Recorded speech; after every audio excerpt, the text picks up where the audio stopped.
আজকে কি বিশ্বকর্মা পূজা? দুর্গা মা? দুর্গা মা তো আর 15 দিন পরে আসবে।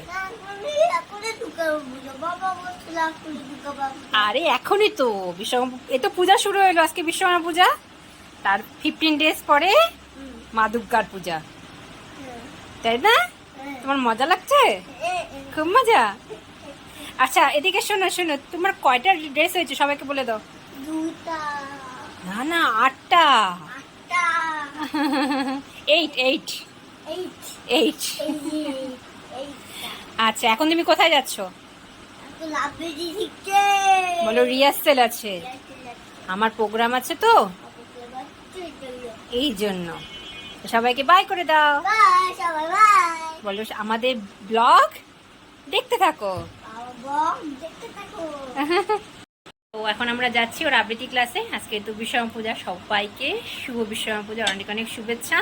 সবাই ভালো থাকো, সুস্থ থাকো। এবছর তো আমাদের পুজো হচ্ছে না, যেহেতু কালসুজ আছে, আর আজকে ছুটিও আছে, সেই জন্য ওর আজকে রিহার্সেল আছে। তাই সকাল সকাল কাজকর্ম সব কমপ্লিট হয়ে গেছে, এখন বাজে 11টা। এখন বেরোচ্ছি রিহার্সেল দিতে। আর ওদের প্রোগ্রাম হচ্ছে সানডেতে, 22 তারিখে প্রোগ্রাম আছে সুভাষ ভবনে। স্কুল থেকে এসে গরমের মধ্যে হঠাৎ কি মাথায় ভূত চেপেছে, মা ড্রয়িং করবো। আমি যে করো, বসে বসে ড্রয়িংই করছে। সন্ধ্যাবেলায় সাজুগুজু করে শ্রুতিরাজকে নিয়ে আর ওর বাবা অফিস থেকে চলে এসে যাচ্ছি আমরা এখন বিশ্বকর্মা ঠাকুর দেখতে, শ্রুতিরাজের বায়না।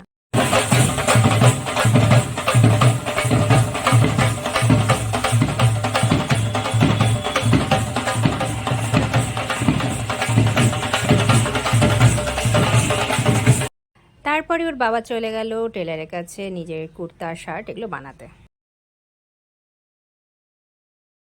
এই বিশ্বকর্মা ঠাকুরটা খুব পছন্দ হয়েছে আমার, এত সুন্দর দেখতে লাগছিল। অনেকক্ষণ প্যানেলের সামনে দাঁড়িয়ে ঠাকুরই দেখছিলাম।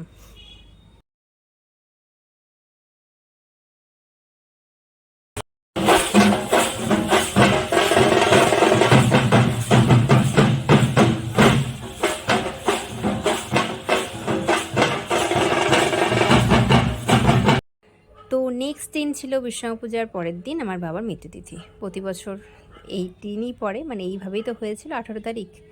এই নিয়ে বাবার 8 বছর হলো বাবা আমাদের ছেড়ে চলে গেছে। দিনটা খুব আমার কাছে কষ্টের, অনেক কিছু স্মৃতি জড়িয়ে আছে, আর খুব খারাপ স্মৃতি এই দিনের। তো কিছু করার নেই, 8টা বছর পার করেছি, আর তো পার করতেই হবে। আর বাবার রূপে আমি আমার ছেলেকে পেয়েছি, এটাই আমি অনেক খুশি।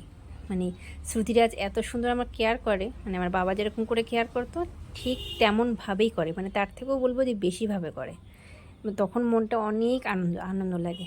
আর বাবার কথা বলতে গেলে অবশ্যই মানে গলাটা ভারী হয়ে আসে, তোমাদের সাথে ঠিকমতো শেয়ারও করতে পারছি না। আর এই দিনে বেশি কিছু করতে পারি না, বাবার পছন্দের যা যা জিনিস আছে বাবার সামনে দিই। আর ছোট ছোট বাচ্চাদেরকে বা কোনো আশ্রমে গিয়ে আমি কিছু কন্ট্রিবিউট করি। তো এই বছর আশ্রমে যেতে পারিনি, এই বছর কিছু বাচ্চাদেরকে খাতা পেন এগুলো দেওয়া হয়েছে। সে সমস্ত ভিডিও আমি করিনি বা করবও না, সবসময় ভালো লাগে না এসব শো আপ করতে। তো ইনি হলেন আমার বাবা। সবার বাবা জানি অনেক সুস্থ থাকে, সবার কাছে থাকে, এটাই প্রার্থনা করি।